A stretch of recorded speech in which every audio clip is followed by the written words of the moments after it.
The classic backpacking trip. You know, the one: 10 countries in 3 weeks, a new city every 2 days, a blur of trains, hostels, and passport stamps is quietly dying. And honestly, good. Because a whole generation of travelers looked at that frantic, exhausting, wildly expensive way of seeing the world and basically said, what if we did the exact opposite? Or replaced it as cheaper, less stressful, better for the places we visit, and it makes you feel like you actually went somewhere instead of just photographing it through a train window. It's called slow travel, and it's taking over. By the end of this video, you'll know exactly why the old way broke, what replaced it, and how to do it yourself, plus one honest catch.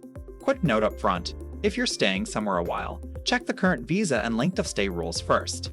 Let's get into it. Let's autopsy the old way because we all fell for it. The 10 countries in 3 weeks trip sounds epic on paper. Look how much you'll see. But here is what actually happens. You spend half your vacation in transit, airports, bus stations, dragging a bag up hostel stairs, checking in and out on loop. Every place blurs into the next because 2 days is barely enough to find good coffee, let alone understand a city. You come home more exhausted than when you left, with a camera roll you can't even tell apart. Wait, was that castle in Prague or Vienna? And you spent a fortune doing it, because nothing tortures a travel budget faster than a new paid transport leg and a new first night dinner every other day. The old model optimized for one thing: bragging rights. A big number of countries. And it turns out that number was measuring the wrong thing entirely. So here's the replacement. Slow travel flips the whole equation. Instead of many places for a tiny amount of time, you pick one, or just a few, and you stay. Weeks in a single city instead of days. Sometimes a whole month in one town. You rent a little apartment instead of hopping hostels. You shop at the same corner market until the guy knows your order. You pick a neighborhood cafe and become a regular. You learn the bus system, a few words of the language, which street has the good bakery. You're not sprinting through a place taking evidence that you were there, you're temporarily living in it. And the wild part is that this isn't some sacrifice or lesser trip. Almost everyone who switches says the same thing. They see less, and they experience infinitely more. Fewer pins on the map, way more actual life. That trait turns out to be lopsided in your favor. Now the part you actually clicked for, slow travel is usually way cheaper, and the math is almost embarrassingly simple. Think about where a fast trip hemorrhages money. Every single travel leg, flight, train, bus, costs money, and the 10-country trip is nothing but legs. Slow travel deletes almost all of them. You arrive once and you stay. Second, accommodation. Lots of apartment and short-term rental platforms offer real weekly and especially monthly discounts, so a place can cost dramatically less per night when you book a whole month instead of 3 days. Though that's not universal, so check current prices. Third, food. With a kitchen, you cook some meals like an actual human instead of eating every single meal out at tourist district prices. Fewer transport legs, long-stay discounts, home cooking, and no frantic overpaying. Stack those up and slow travel routinely costs a fraction of the sprint. You travel longer for less. That's the whole cheat. But the money is honestly the smaller half of why people never go back. The bigger half is how it feels. When you slow down, a place stops being a backdrop and starts being a life. You get the thing no 2-day visit can ever hand you. Familiarity. The barista who starts making your order when you walk in. The neighbor who nods at you.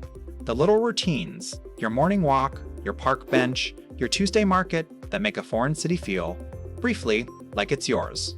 You stop being a tourist consuming a place and start being a temporary local belonging to one. And here's the emotional gut punch a lot of people report. The trips they remember most aren't the ones where they saw the most famous stuff. They're the ones where they stayed long enough to feel at home somewhere new. Depth beats breadth. Every single time. There's also a part of this that's bigger than you, and it's a real reason the trend is exploding. The fast checklist style of tourism is part of what's been wrecking a lot of the world's most beautiful places. Thousands of people pouring into the same handful of famous spots for a 2-hour photo stop, clogging the streets, driving up rents, hollowing out neighborhoods into gift shops, and then leaving, having barely spent money on anything but a ticket and a magnet. Slow travel does close to the opposite. You spread out into regular neighborhoods. You spend your money at the local bakery and market and family restaurant over weeks, and you take far fewer flights, which is genuinely lighter on the planet. You go from being part of the over-tourism problem to being one of the good ones. A guest who actually gives back to the place instead of just extracting a photo. That feels good, and it should. Okay, the honest catch, because slow travel has real fine print and I'm not going to skip it. The biggest one, length of stay rules. The whole point is staying longer. but a lot of countries cap how long you can hang around as a tourist. The most famous example for Americans is Europe's Schengen zone, where a US visitor generally gets 90 days within any 180-day window across a big chunk of the continent. So you can't just casually post up for 6 months without a plan. Other countries have their own caps, so before you fall in love with the idea of basing somewhere for a season, you check that country's current visa and length of stay rules for your passport. And I mean check the official source, because this stuff changes, and I'm not your immigration lawyer. Plan the length of your stay around the actual rules, not around the vibe. A few more real ones. If you're planning to work remotely while you slow travel, which is a huge part of why this blew up, know that working on a plain tourist visa can actually break local rules. A bunch of countries now offer specific digital nomad visas designed for exactly this, but they come with their own requirements and paperwork, so look into the legit path instead of just winging it. That's not legal advice. It's a nudge to do it right. Next, longer stays mean the boring adult stuff matters more, sort travel insurance, understand basic local healthcare, and check that your neighborhood is somewhere you'd actually want to live for weeks, not just Instagram for an hour.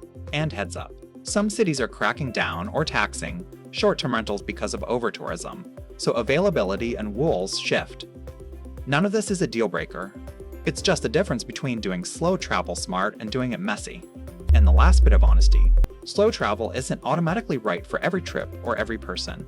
If you've got exactly 1 week off a year, you physically can't spend a month in a town, and that's completely fine. You can still slow travel in miniature by picking one city instead of 5 and actually breathing.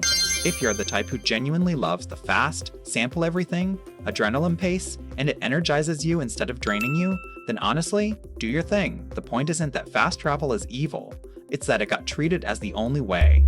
And if you crave constant newness, a month in one place might get quiet for you. So maybe a couple of 2-week bases is your sweet spot.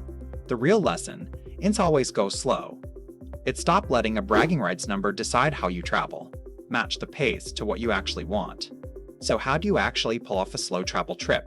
Step 1 is choosing your base, and this matters more than people think. You want somewhere with enough going on that you won't get bored in a few weeks, a neighborhood that's residential rather than pure tourist strip, and, critically, a place whose visa and length of stay rules actually allow the stay you're planning. Great slow travel bases tend to be cities big enough to have layers you can peel back over time, with good public transit and a real local life happening around the tourist stuff. A smart move, pick a base is also a launch pad, so you can take small day trips or weekend hops out and back without ever repacking your whole life. One home, many little adventures radiating out from it. That structure gives you the depth of staying put and a taste of variety at the same time. Step 2. Once you land, actively build a temporary life instead of just existing in an apartment. This is the part that turns a long stay into an unforgettable one. Rent a place with a kitchen and actually use it. Pick one cafe and go enough that they recognize you. That tiny bit of being known changes the whole trip. Or in even 10 words of the language, locals treat you completely differently the second you try. Find the local market, not the tourist one. Join something with a schedule, a class, a run club, a language exchange, a gym, because a recurring thing is how you accidentally make friends abroad. Establish little routines, a morning walk, a Sunday spot. The goal isn't to check off sites. It's to build the smallest possible version of a real life in a new place. Do that, and a city stops being a destination and becomes, for a little while, home. And here's the bigger idea underneath this whole shift, because it's honestly about more than travel. The old 10-country trip was travel designed for the highlight reel, optimized to look impressive to other people, measured in a number you could brag about. Slow travel is travel designed for the person actually living it, optimized to feel like something, measured in depth instead of count. And that mirrors a bigger turn. A lot of people are making everywhere, away from more, faster, louder, and toward fewer, deeper, realer. We spent years being told the richest life is the one that collects the most experiences the fastest. Turns out a lot of us were just exhausting ourselves and remembering none of it. The country's collected number was always a vanity metric. What actually stays with you is how deeply you were somewhere, not how many somewheres you sprinted through. Picture what one slow month actually looks like. Week 1, you're fumbling, wrong bus, no idea where anything is, pointing at menus. Week 2, you've got a coffee spot, a market, a walking route. Week 3, the barista starts your order before you ask, and a neighbor waves. Week 4, you are quietly dreading leaving, because somehow this random city on the other side of the world started feeling like yours. That arc, stranger to local in 30 days, is the entire product, and no 2-day stop can fake it. So think back to those two travelers from the start. One did 10 countries in 3 weeks, a heroic blur of trains and stamps, came home wrecked and broke, and honestly can't quite tell the cathedrals apart anymore.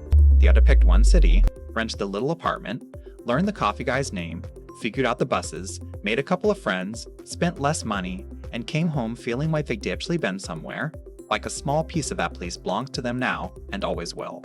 Same amount of time off, same passport. One collected countries. The other collected a life, briefly, somewhere new. The 10-country trip isn't dying because we got lazy. It's dying because we finally figured out it was never the richer way to travel. Slow down, see less, feel infinitely more. If this reframed how you want to travel, hit subscribe. Every week I break down the moves the crowd is still sleeping on. And, one more time, because it matters, if you're basing somewhere for a while, check the current visa and length of stay rules for your passport before you book. And do remote work the legit way.